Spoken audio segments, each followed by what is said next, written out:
Okay. Topics given to me are odontogenic tumors and cysts. Then diseases of bone, spread of oral infections and biopsy.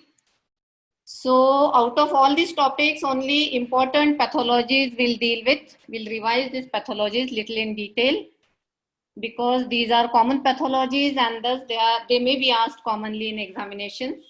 It does not mean that these will be asked in this upcoming examination. So, but they are frequently asked questions. Okay. So odontogenic tumors are the tumors which originate from odontogenic apparatus, that is enamel organ, dental papilla and dental follicle. And they are classified accordingly. Any tumor is classified into benign and malignant. Similarly, these odontogenic tumors are also classified into benign tumors and malignant tumors of epithelial origin, that is enamel organ origin, or dental papilla, dental follicle origin, that is ectomesenchymal tissue origin. And when both enamel organ, dental papilla and dental follicle is involved in formation of the tumor, it is called as mixed type of tumor.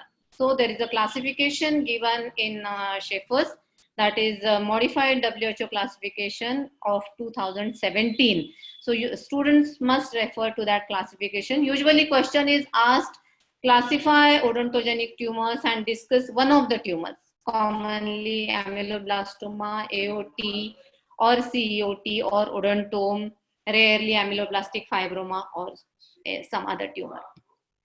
Now, let us start with ameloblastoma. It is a benign odontogenic tumor of ectodermal origin, that is epithelial origin.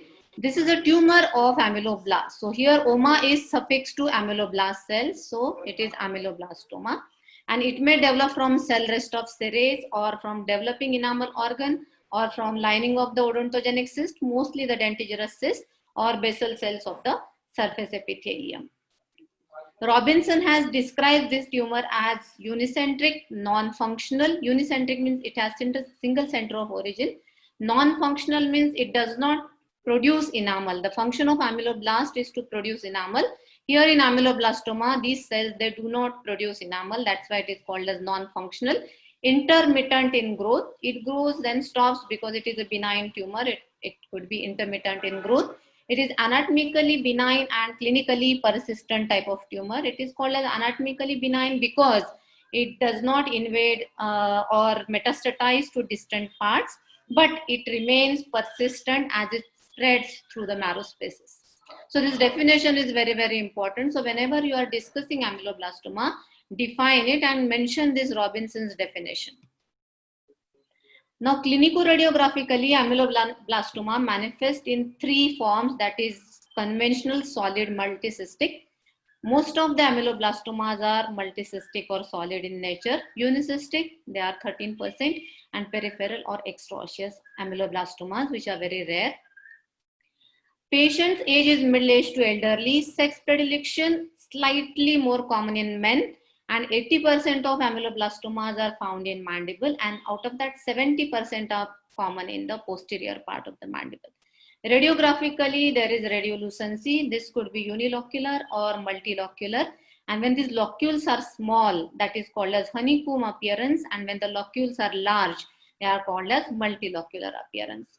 Histologically, ameloblastomas have various types, that is follicular type, which is most common. Plexiform type is also common. Acanthomatous type, granular cell type, desmoplastic, basalite type, unicystic ameloblastoma also. Now, this figure shows distribution of ameloblastoma. It is most common in the posterior part of the mandible, body, angle, and ramus of the mandible, followed by premolar area, followed by anterior mandible compared to maxilla. Clinically, there is expansion of the bone, the buccal cortical plate, leading to disfigurement. There could be displacement of teeth seen. Radiographically, there is radiolucency. Now, there is multilocular radiolucency seen here. There are multiple locules seen. These locules are large. So, this could be called as soap bubble appearance. Also, there could be resorption of roots of the teeth in the associated area is seen. So, there is again irregular resorption of the mandible, and this tumor spreads through marrow spaces. And that's why it is called as clinically persistent type of a tumor. Now in treatment, curettage is contraindicated because curettage leads to recurrence. That's why en bloc resection is recommended. At least 1 millimeter extra border of the normal bone has to be removed in order to prevent the recurrence. This is the most recurrent type of benign odontogenic tumor. Microscopically, this is follicular ameloblastoma. There are follicles lined by ameloblast cells. These ameloblast cells are tall columnar. They have darkly stained nuclei, blue color nuclei. The cells are polarized and pellicided. And at the center of this follicle, you see stellate reticulum-like cells. This is the higher magnification of follicle. This is the plexiform pattern. The ameloblast cells are arranged in ribbon-like or plexiform pattern. Because there are narrow spaces, the stellate reticulum at center is less.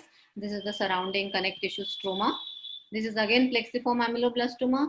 This is acanthomatous ameloblastoma, where the stellate reticular cells, they undergo squamous metaplasia, and the function of squamous cells is to form the keratin. So here you can see formation of keratin, and that's why it is called as acanthomatous type of ameloblastoma. This is granular cell ameloblastoma, where the cells of stellate reticulum and even sometimes ameloblast cells, they show granular cytoplasm. These granules are thought to be lysosomes, and this ameloblastoma is supposed to be more recurrent in nature. So you must know about this granular cell ameloblastoma as well. Here, this is a microscopic picture of desmoplastic ameloblastoma, where follicles of ameloblastoma are seen. Some are open, some are compressed, and around these compressed follicles, you can see connective tissue, which is getting desmoplastic or dense. Because of this, these follicles are getting compressed. So this is called as desmoplastic ameloblastoma. Unicystic ameloblastoma is the ameloblastoma which develops in the lining of the cyst, and the most common cyst is the dentigerous cyst. These ameloblastomas are common in young individuals, and they are commonly associated with the impacted third molar in the mandible. Now, microscopically, there are of three types: luminal, intraluminal, and mural. So here in this radiograph, you can see the impacted third molar, around which there is a large radiolucency found. So radiographically, it could be diagnosed as dentigerous cyst, but then you need to study the lining of this dentigerous cyst very, very carefully, because ameloblastoma may be developing or may have developed into the cystic epithelium. This is another radiograph with impacted third molar, and there is a radiolucency associated with it. Molar has almost pushed towards the inferior border of the mandible. This is the cystic epithelium, which has changed. It has changed into Vickers and Gorlin's criteria. The basal cells of the epithelium have become tall columnar. There is pelliciding and polarization of the cells and nuclei. The superficial cells, there is intercellular edema in those cells. That's why they are separated, and they are looking like stellate reticulum cells. There is intracytoplasmic vacuolation in all these cells. And when such changes are seen in the lining of the cyst, it is called as luminal type of unicystic ameloblastoma. When from the cystic epithelium, you can see the ameloblastoma growing into the lumen, it is called as intraluminal ameloblastoma. Why we must know about this luminal, intraluminal, and mural? Because treatment will vary. If the ameloblastoma is growing in the lumen, you can remove this cyst with enucleation. No need of doing en bloc resection or other type of surgery, because ameloblastoma is in the lumen. Whereas in case of mural ameloblastoma, the ameloblastoma grows from the cystic epithelium into the connective tissue capsule of the cyst. That's why this ameloblastoma should be treated as conventional ameloblastoma. If only enucleation is done for this cyst, there are high chances of recurrence. Peripheral ameloblastomas are very rare. They develop in peripheral soft tissues, mostly in gingiva. And in that case, there could be a gingival swelling seen. Malignant ameloblastoma and ameloblastic carcinomas, their difference between both can metastatize. Mostly they metastatize to lungs. In malignant ameloblastoma, both primary and secondary tumor does not show any cellular or nuclear atypia, does not show microscopic features of malignancy. Whereas in ameloblastic carcinoma, both primary as well as metastatic lesion show atypia of cells as well as nucleus. So this is malignant ameloblastoma. Another benign odontogenic tumor, which is common, also common exam point of view also. There is many a times question is asked on this particular tumor. It is called as adenomatoid odontogenic tumor because here the cells are arranged in adenomatoid, that is glandular pattern. That's why it is called as adenomatoid odontogenic tumor. This is also a benign tumor of ectodermal origin. It is a odontogenic tumor. Some people, they thought that this is a hamartoma. Now what is hamartoma? It is a proliferation of the tissue which is native to the part, and it has got limited growth potential. The basic difference between hamartoma and tumor is hamartomas, they have got limited growth potential, and the tumor has got unlimited growth potential. So it was thought that even aorta is a hamartoma. You can still write that aorta is a hamartoma, but there is a debate about it. And it is called as adenomatoid because cells are arranged in glandular pattern. Now, clinical features of adenomatoid odontogenic tumors are exactly opposite to ameloblastoma. This is common in young individuals, that is in second decade of life. Ameloblastoma is common in middle age and elders. Aorta is common in females. Ameloblastoma is slightly more common in men. Location, 65% of aortas are common in maxilla, and that too in anterior maxilla, whereas ameloblastoma is common in the posterior mandible. Radiographically, there is a radiolucency mostly associated with impacted tooth, and there are snowflake type of calcifications or small calcifying bodies could be seen in the radiolucency. Sometimes this tumor is diagnosed accidentally while searching for the unerupted tooth. So here in this figure, distribution of location of the lesion has been given. Maximum cases are found in anterior maxilla, followed by anterior mandible, and then in the posterior maxilla and posterior mandible.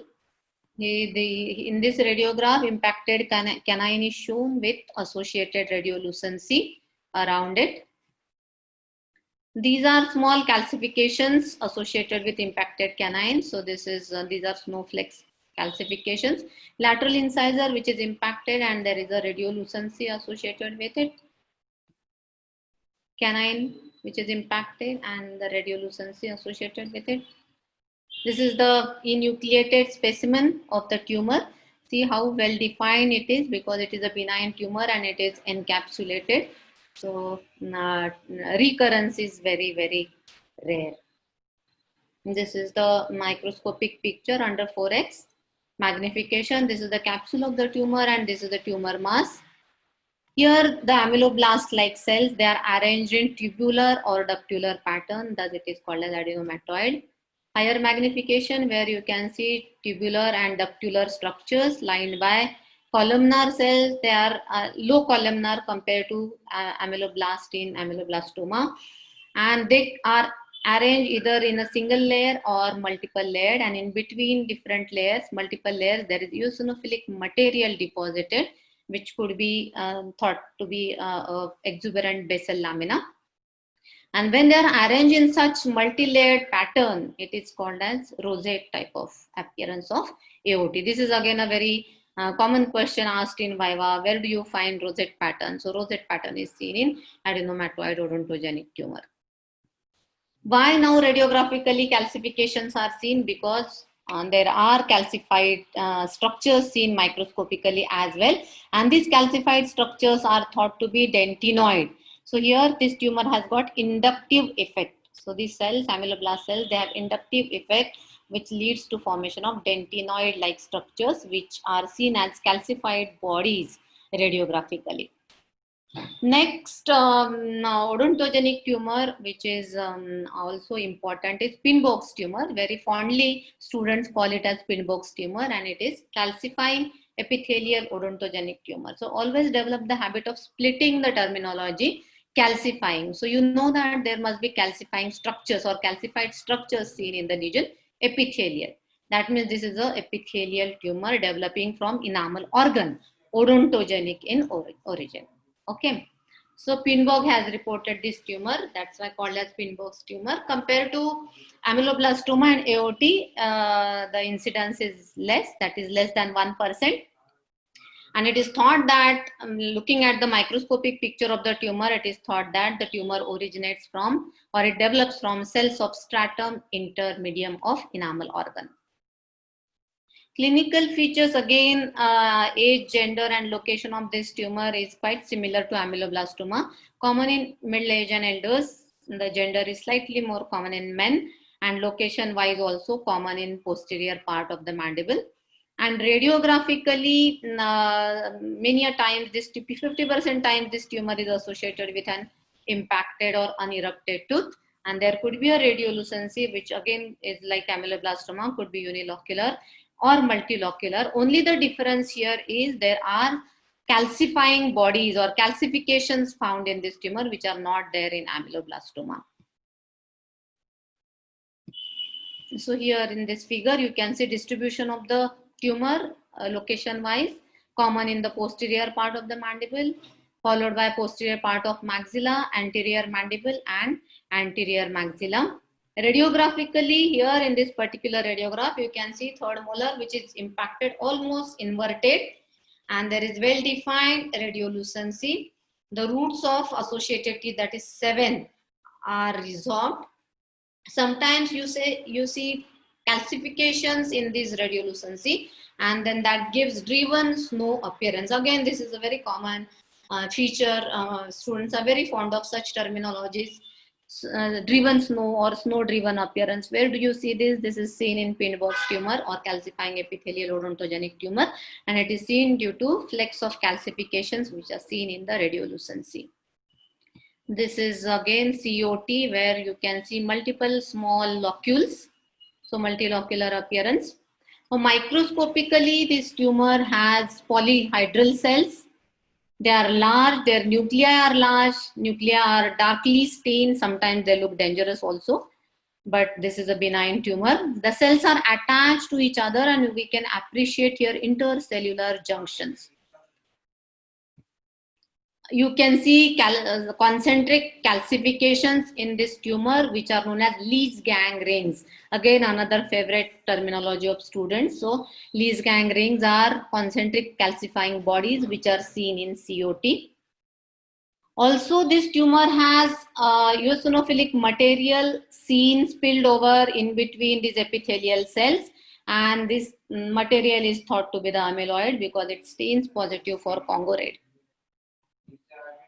These are Lees-Gang rings. And the treatment of this tumor, this ameloblastoma is highly recurrent, so you have to remove adjacent normal bone. AOT you can remove with enucleation, there are no chances of recurrence. COT again has some chances of recurrence, so again you have to treat this tumor a little more carefully. Next tumor which is common comparatively, and this is the most common odontogenic tumor. So always question is asked, which is the most common odontogenic tumor, and students say ameloblastoma. Ameloblastoma is not the most common tumor. The most common odontogenic tumor is odontoma. Okay, but odontoma is not the epithelial tumor. Odontoma is a mixed odontogenic tumor. That means it develops both from enamel organ and ectomesenchymal tissue, that is dental papilla and dental follicle. So you are going to see the structures developing from all these odontogenic apparatus. So this is the most common odontogenic tumor. It is oma is a tumor and odontome is a tooth. So tumor which looks like a tooth or teeth, multiple teeth, is called as odontoma. Again, this is supposed to be a hamartoma and not a true neoplasm, and that's why it does not grow to a very large size. So the difference between hamartoma, choriostoma and teratoma you must know, because these are the questions which may be asked. So choriostoma is proliferation of the tissue which is not native to the part. For example, supposing the osseous tissue develops in the tongue. So that is choriostoma, because bone is not found in the tongue. And teratomas is the proliferation of multiple tissues in an abnormal location. So for example, teratomas developing in ovaries, which is very common. So here you can see ectodermal structures, mesenchymal structures, mixed structures, like example, teeth growing in ovary, hair growing in ovary, salivary glands in ovary. So all these structures are seen, that is called as teratoma. So you must know what is hamartoma, what is choriostoma, and what is teratoma. Odontomas are again clinically similar to AOT, that is adenomatoid odontogenic tumor. They are common in young individuals during their second decade, and the gender predilection is almost equal. That is common in females. AOT is common in females. And location-wise, compound odontomes are common in anterior maxilla, and complex odontomes are common in posterior maxilla. Radiographically, sometimes odontomas are very small as they are hamartomas. So when they are very small, they are sometimes diagnosed accidentally. You try to take radiograph or some other thing and you find calcifying bodies like this. Or the tooth is impacted and you take the radiograph and you see calcifying bodies or calcified bodies like this. Or sometimes they grow to a large size and cause expansion of the cortical plate, resulting into a bony, hard swelling clinically evident. So here you can see multiple calcified structures. Some are looking like teeth. So it could be a compound odontoma. When you study this compound odontome microscopically, this enamel, this is the enamel space. Enamel is washed away during decalcification. This is dentine and this is dental pulp. So they are organized in a tooth-like fashion. So this is a compound odontome. This is a cross section and this is the longitudinal section of this. Again, a compound odontome, impacted lateral incisor with associated lesion, multiple calcified bodies. They are looking like teeth and they are always surrounded by a radiolucent border. That is the capsule. That is the connective tissue capsule. This is again compound odontome.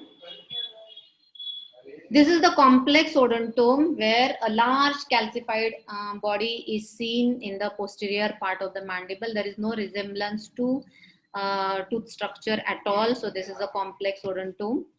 This is the microscopic picture of complex odontome, enamel, dentine, cementum, pulp, periodontal ligament. They are all randomly arranged. There is no resemblance to the tooth. So these are few important odontogenic tumors which we discussed. Now let us move to odontogenic cyst. Now cyst is a cavity, pathological cavity, which may or may not be lined by an epithelium and which is filled with fluid, semi-fluid or a gaseous substance. Now if the cyst is lined by an epithelium, it is called as a true cyst. When it is not lined by an epithelium, it is called as a pseudocyst. There are already aneurysmal bone cyst is a pseudocyst, mucocele is a pseudocyst, extravasation type that madam has already discussed. So we are going to see only true cyst today, and that too few of them. Now classification of odontogenic cyst, which is given in Schaeffer, you must write, because always question is asked, define cyst, 2 marks, classify cyst, maybe for 3 marks. Or classify odontogenic cyst and then discuss one of these cysts. Okay, so classification is very important. Basically, odontogenic cysts are classified into developmental and inflammatory type. So inflammatory type is a radicular cyst, which is the most common type of a cyst. So here in this photomicrograph, it is seen, cystic epithelium is seen. This is the lumen of the cyst and this is the connective tissue capsule of the cyst. Now let us discuss dentigerous cyst. Dentigerous cyst is the cyst which is found associated with the impacted tooth, and since the mandibular third molar is the most commonly impacted tooth, dentigerous cyst is commonly found in the associated with impacted mandibular third molar.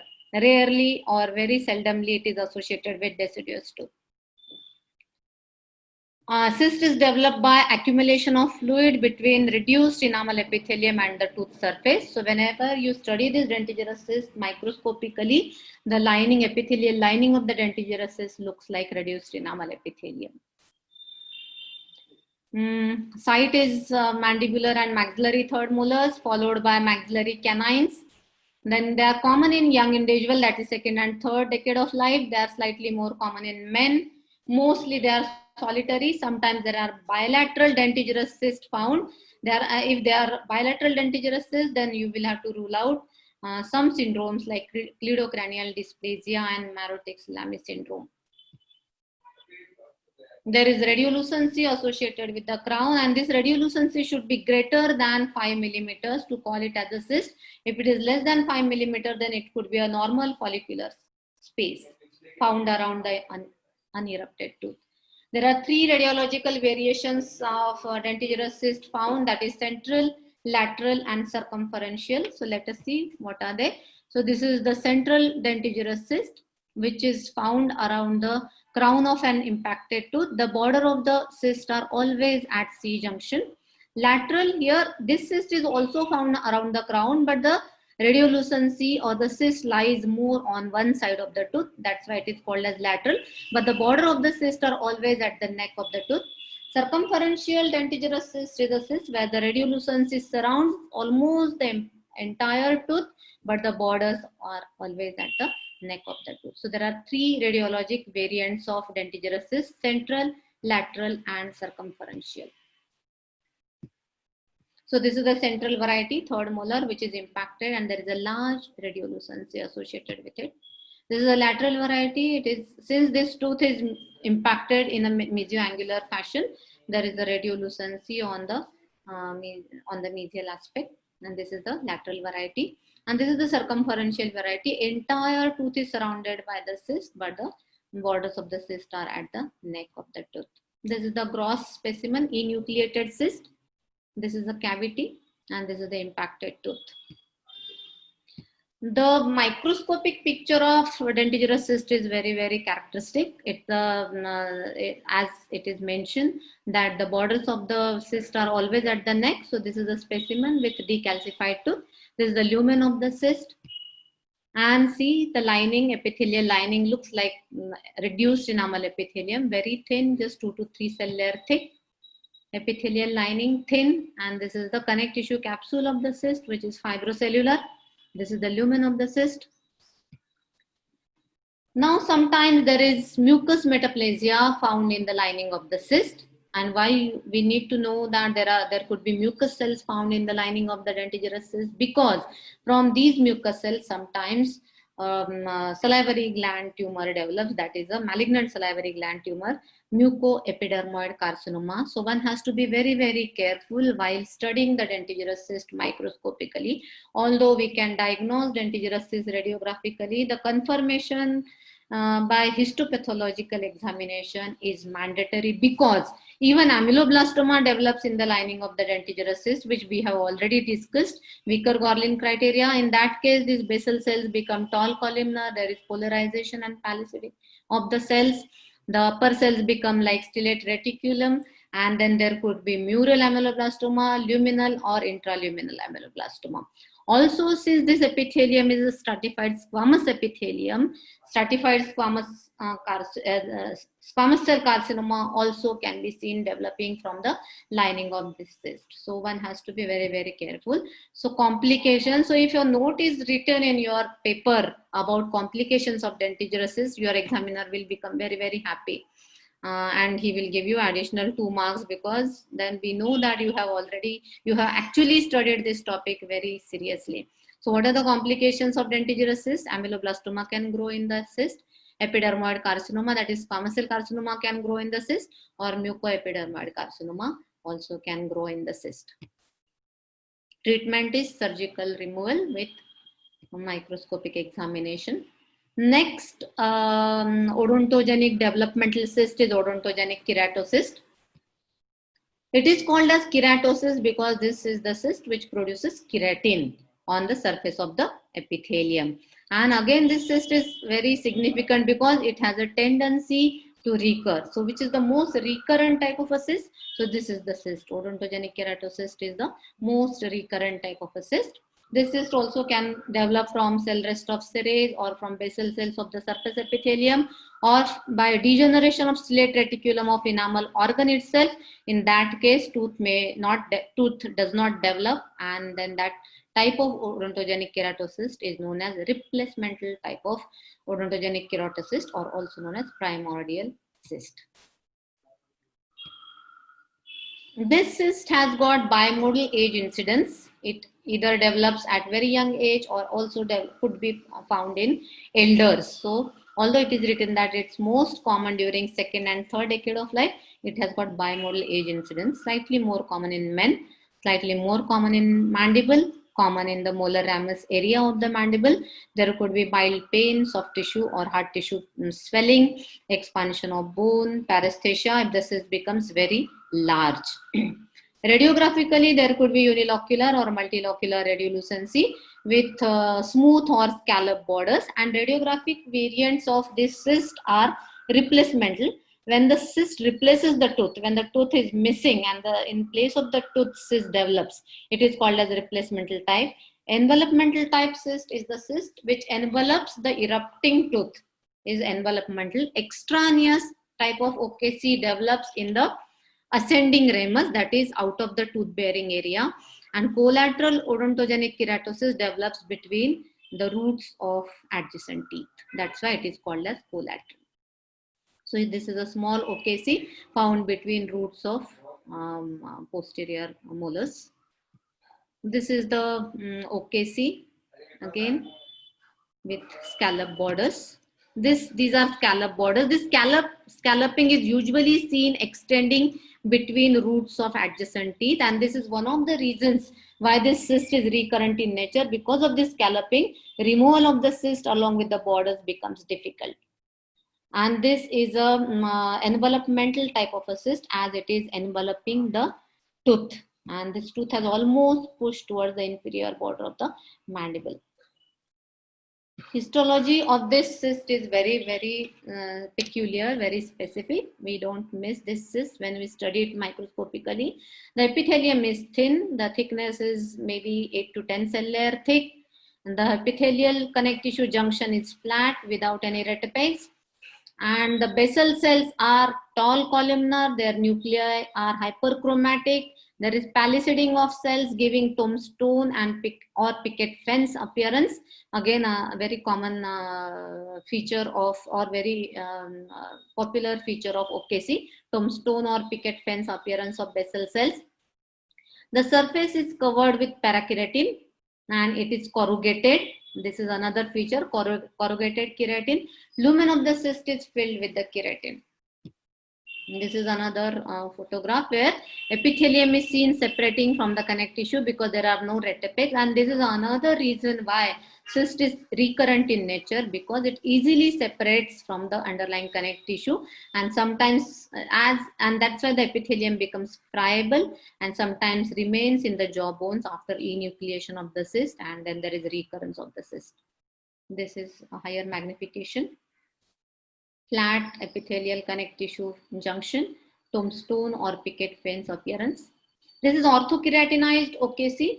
There is a thick layer of orthokeratin, epithelium is thin. This picket fence appearance is little less, or it is sometimes missing. And these orthokeratinized OKCs are less recurrent in nature as compared to parakeratinized OKC. Now in the connective tissue, we can see satellite cysts. These are daughter cyst or microcyst, or small cysts found in the connective tissue. So this is another reason why cyst could be recurrent. While removing the cyst, if some of these microcysts or daughter cysts or satellite cysts remain in the jawbone, they grow and form the new cysts. So, and this is another reason for recurrence of the cyst. These are epithelial cell rests found in the wall of the odontogenic keratocyst. Lumen has straw color fluid, and the characteristic feature of this fluid is the protein content of this fluid is less than 4 grams per 100 ml. In case of radicular cyst, this protein content is greater than 5 gram or greater than 6-7 grams per 100 ml.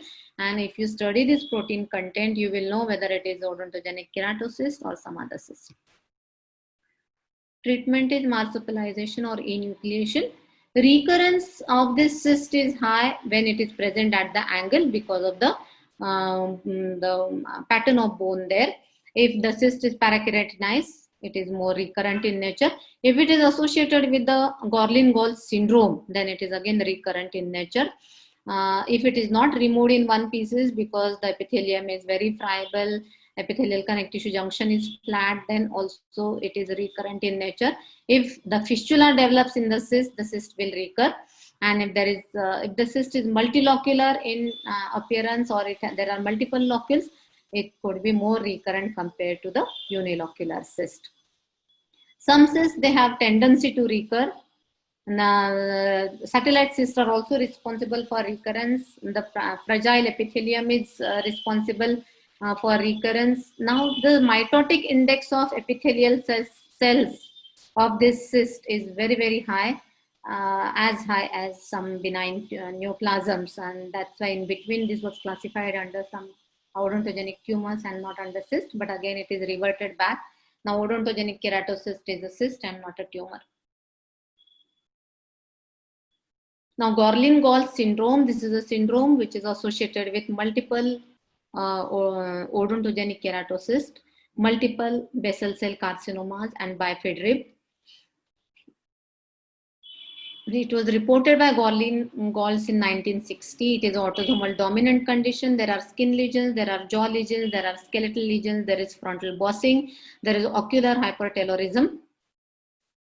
And there are multiple basal cell carcinomas, multiple dermal cysts. There is palmar pitting, palmar plantar keratosis is found. Dermal calcinosis is found. There are multiple odontogenic keratocysts found. There is mild mandibular prognathism. There are rib and vertebral anomalies, and there is hypertelorism. Congenital blindness is found sometimes. There could be mental retardation, dural calcifications, congenital hydrocephalus, medulloblastomas, hypogonadism, and ovarian tumors. So this Gorlin-Gall syndrome is also asked for a short note many a times, or it may be asked in your MCQs. So as it is associated with odontogenic keratocyst, you must know about Gorlin-Gall syndrome. So this is the basal cell carcinoma. Madam has already discussed that it has got rolled border. So, and there are multiple basal cell carcinomas found in these people with this syndrome. Next cyst, which is the most common cyst of jaw bones, is a radicular cyst. It is called as radicular cyst because it is associated with the root of the tooth. That's why called as radicular cyst. It is also known as apical periodontal cyst. It is an inflammatory type of odontogenic cyst. It is not a developmental, but it is an inflammatory type of a cyst. It is associated with the non-vital tooth. So there is an infected tooth due to dental caries. The infection spreads to pulp. From pulp, it spreads to the root apex. Then from there is periapical inflammation. In the periodontal ligament, there are cell rest of Malassez found. There is stimulation of this cell rest of Malassez, which leads to proliferation of these cells. There is periapical granuloma, in which the cell rest of Malassez are proliferating. The central area undergoes necrosis, and finally you get a cavity which is filled with necrotic material or fluid and lined by this epithelium formed from cell rest of Malassez. So it is something like this. This is the root of the tooth. This is the root canal. From there, the infection is spreading to the periapical area. There is inflammatory reaction here. Here, these are the cell rest of Malassez proliferating, and they are surrounding this inflammatory inflamed connective tissue. After some time, this connective tissue gets deprived of blood supply and starts undergoing degeneration, and you have a cavity, and the cavity develops, which is lined by the epithelium, which is formed from cell rest of Malassez and which is filled with the fluid. So there is initiation of the cyst, there is formation of the cyst, and there is enlargement of the cyst. Once this cyst is formed, the osmotic pressure of the cystic fluid is high is attracted towards the cyst and the cyst gets enlarged. Also, there are certain collagenolytic enzymes, prostaglandins released, and that results in the enlargement of the cyst. Now, this is a cyst common in third to fifth decade of life, common, rare in deciduous teeth, more common in men, supposedly common in maxilla. There are three phases of cyst enlargement, which we have already studied. Now, radiographically, there is a radiolucency associated with the non-vital tooth, and this radiolucency should be larger than 2 centimeters.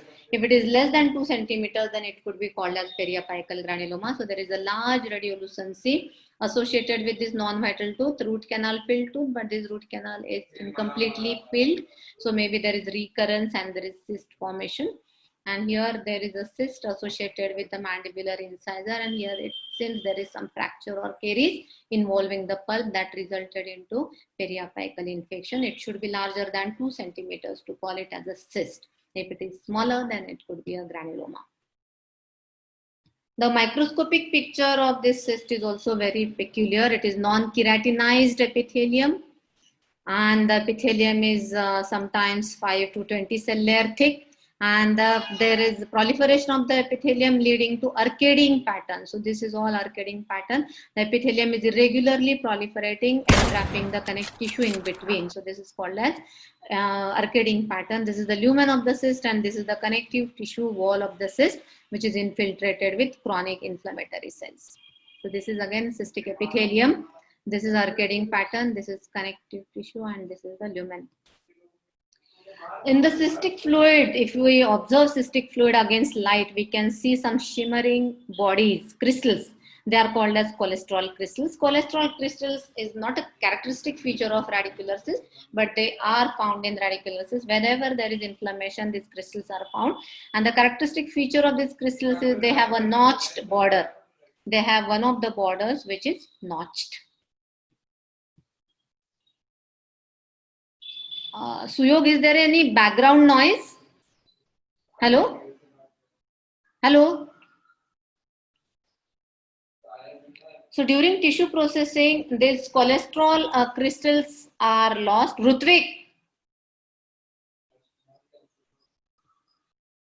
आवाज कमी कर. These cholesterol crystals are lost and only cholesterol clefts are seen. And these cholesterol crystals are foreign body to the connective tissue, so they are associated with multinucleated giant cells. Suyog, am I audible? Yes, ma'am. Yes. Yeah. Is there any background noise? No. Please continue. Okay. So also in the epithelial lining of this cyst, we find eosinophilic amorphous bodies of various shape. They could be hairpin-like, or they are circular, or they are laminar bodies. And they are called as Rushton bodies. These Rushton bodies, again, there could be a small question asked in the short note or SAQ, write a note on Rushton bodies. So these Rushton bodies are found in the epithelial lining of the radicular cyst, and they are eosinophilic amorphous bodies, and they are thought to be hematogenous in origin, or they are thought to be a type of keratin. So this is higher magnification of Rushton bodies. They are of different shapes. Some are concentric, some are linear, hairpin-like. They are linear, straight, curved, hairpin shape, concentrically laminated. The cyst has a fibrous capsule which is infiltrated with chronic inflammatory cells like lymphocytes and mast cells and foamy macrophages. There are cholesterol clefts found. And the treatment is endodontic treatment of the tooth. After that, surgical removal of the cyst. Next cyst is calcifying epithelial odontogenic cyst. This is a developmental cyst again, but it is very less common type of cyst found in jawbones. But still, there are ghost cells found in this cyst, so they are very popular cells for everybody, for students as well as teachers also. So we must know what are these ghost cells. So now in the terminology itself, it is mentioned that it is a calcifying cyst. So there must be calcification seen in the cyst. That's why it is called as calcifying epithelial odontogenic cyst. It is also known as Gorlin cyst or Gorlin-Gault cyst. It's again common in young individuals during their second and third decade of life, and there is no gender. It's common in both the genders equally, and there is intraosseous painless swelling is there. There is radiolucency with well-defined borders with foci of radiopacities. So something like this, there is a radiolucency. Now here, this is maxillary COC, where the canine is impacted and there is a radiolucency with radiopacities in it. So it looks like AOT or some other odontogenic tumor. Histologically, as I said, these ghost cells are there. There is the epithelium, which with basal cells looking like amyloblast and the surface cells looking like stellate reticulum. And in this stellate reticulum cells, some of the cells start undergoing degeneration. The cell outline is very faint. The cell is larger. Nuclear outline is very faint, and there is aberrant keratinization of these cells. And because the nuclear outline and nucleus is not visible and the cells are light pink in color, they are called as ghost cells. Also, they are larger. And some of these ghost cells, they undergo dystrophic calcifications. Ghost cells are also seen in odontomas. They are seen in amyloblastomas, mostly craniopharyngiomas, which are also known as Rathke's pouch tumors. And they are also found in amyloblastic fibroodontomas. They contain nuclear remnants. They also contain cytoplasmic organelles, remnants of cytoplasmic organelles, and numerous tonofilaments. So all these are ghost cells. So this is the cystic epithelium. Basal cells, they are columnar, look like amyloblast. The surface cells look like stellate reticulum, and then there are ghost cells. So this ghost cells is the diagnostic feature of CEOC. And some of the ghost cells are undergoing calcification, dystrophic calcifications.